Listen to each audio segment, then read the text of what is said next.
Alright everybody, so I want to cover really quick why we're going to shoot in RAW format and why that's an important thing for this class and in photography in general. So our kind of two main options of recording images, which one of them you might already be familiar with, and it touches back to our camera basic lecture, is a JPEG. A JPEG is a file it's what's called a compression file from the camera basic lecture, which means it is our cameras make these big files, even our cell phones make big files.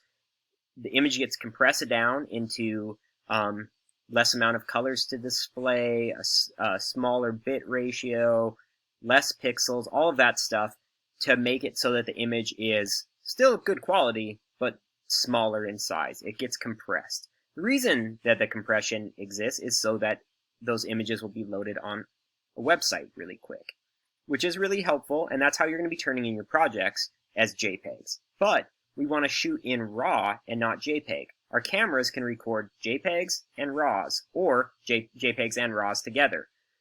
In this class, I'm just telling you guys that you need to just shoot just RAW images. And in Lightroom, we're then going to convert them into JPEGs. So you might just be asking, well, why don't I just cut out the middleman and shoot as JPEGs?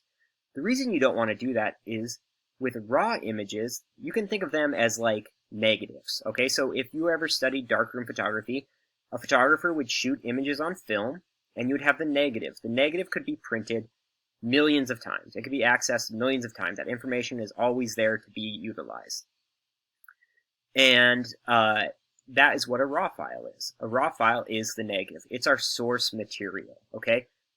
A raw file is the largest file that your camera can make, right? So remember, the golden rule in digital media is we can take something big and make it small. We can't take something small and stretch it to be big. The computer will let you do that. Lightroom will let you do that. Photoshop will let you do that. But it's going to fall apart. It's going to be super pixelated and low quality. That's not what we want. So we want to always start with capturing the biggest file that our cameras can make. Even if you're going to turn your images into me as small JPEGs, you still want to record them as raw images. So that's one benefit. The other benefit, which I would say is the main benefit, is a raw file is actually, in the Camera Basics lecture, I told you was an image file. It's actually not an image file. The raw data is the raw data. It's the zeros and ones that a computer writes, and it's not put together as an image yet. We need raw conversion software to make those zeros and ones into an image. Now, we live in a world with Lightroom and Adobe products and Photoshop and smart computers that all have raw conversion software built into them now. That wasn't the case 5 years ago. So, the raw image, because it's not put together, the raw file, because it's not put together as an image yet, we can take that information and change it after the fact. So we're able to change things in a raw file, like change the white balance. We can change the exposure. We can change the sharpness. We can change the, what else can we change? White balance, sharpness, exposure, shadows, highlights, the clarity. There are things that we're able to change. And when we make those changes, like when we change exposure in RAW, we're actually changing the exposure of the file just as if we did it in the camera. Just as if you over or underexposed your image in your camera by changing your aperture or your shutter speed.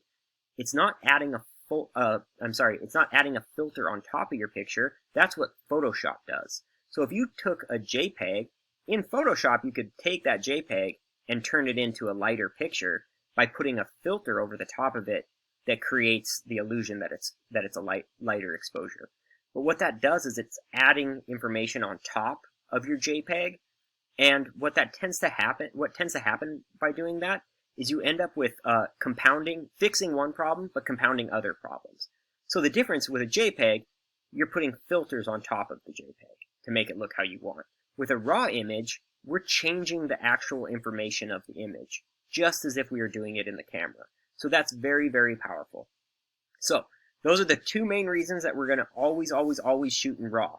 I'm going to post videos, just quick little videos that I snagged from YouTube on how to set a Nikon camera to shoot in RAW and how to set a Canon camera in RAW and maybe a Sony camera in RAW.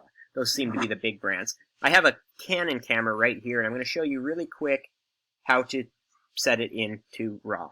So this is just the main little screen. I'm going to hit the menu button, and in the menu button we have the little camera icon, and the first thing, it says image quality. Right now it says image quality L with like a little wave to it. Let's see if we can make this more in focus for you guys. L right there. So what I'm going to do is I'm going to go into the image quality tab, and here's my choices. Okay, so down below here is all the different JPEGs. Up top is RAW. So I want to just go and select RAW. RAW, and I'm going to select no JPEG. So once I do that, now it says image quality. I can't focus that thing. It says RAW right there. Image quality RAW. So now it's just recording RAW. Another option that we have, and once you set it there, you can just turn your camera off and you can walk away and you never have to change that again. The other option is you can record RAW plus JPEG. So what that means is every time you hit the button to take a picture, your camera records two files, a RAW version and a JPEG version.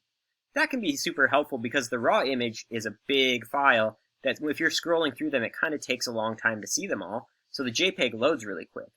The downside is, every time you hit the button, your camera records two files, you fill up memory cards a lot faster. 5 years ago, that was a little bit more important to have RAW plus JPEG, because not all computers had RAW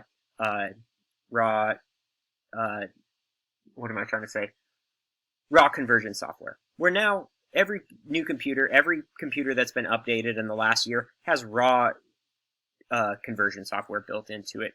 Preview on Macs does. I'm sure whatever photo viewing apps you have on a Windows does. Lightroom is RAW conversion. Photoshop's RAW conversion. So that doesn't really matter to do the RAW JPEG. I tend not to do that, and I recommend you guys probably don't do that either, because you're just going to fill up your memory cards really quick. So make sure to have your cameras set to RAW, and you can keep them on RAW all semester. If you don't do that, you're going to have a headache all semester. So make sure to watch the video tutorials that I post on how to do that, and email me if you have any questions. You guys rule.